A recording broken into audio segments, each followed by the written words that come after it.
How to bleed your car brakes. I'm going to show you some little tips to bleed the air out of your wheel cylinder. In other words, I am going to show you how to correctly bleed your brakes.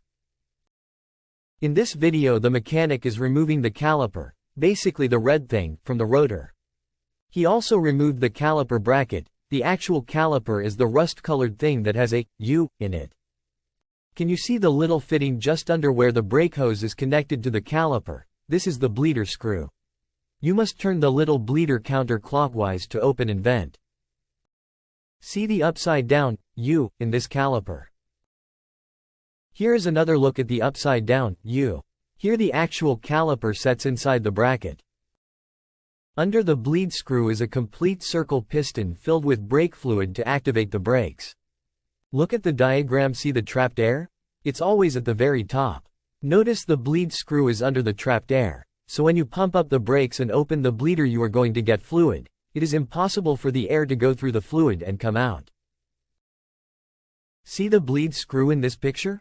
It is not at the 12 o'clock position, or on top of the circle. Looking from this side, it looks to be about 1 o'clock position, therefore it is impossible to get all the air out.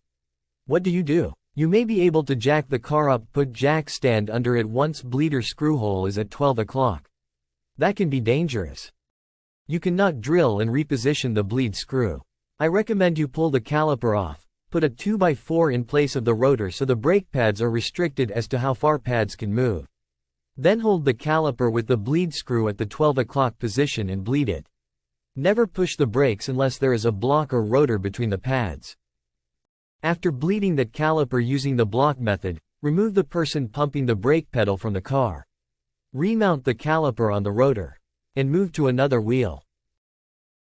This caliper is different. If we put the bleeder facing straight up, it wouldn't be correct.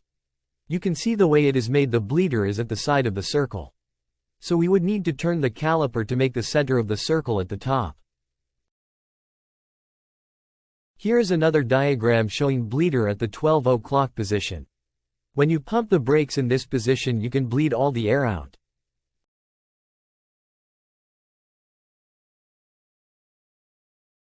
Here are few pictures of master cylinders located under the hood mostly. Old 50s cars sometimes had them under the floorboards. Put the top off and fill them with brake fluid. Brake bleeding checklist. Open hood and be sure master cylinder is filled with brake fluid. Don't get brake fluid on your skin or hands. Put catch basin under brake bleeding operation to catch fluid. Start bleeding wheel farthest from the master cylinder. Have someone pump the brake pedal 3 times or so, and hold pedal down. Let bleeder know it's pumped up. Don't release pedal until bleeder has closed bleed screw. Periodically check and refill fluid. Always practice safety around automobiles.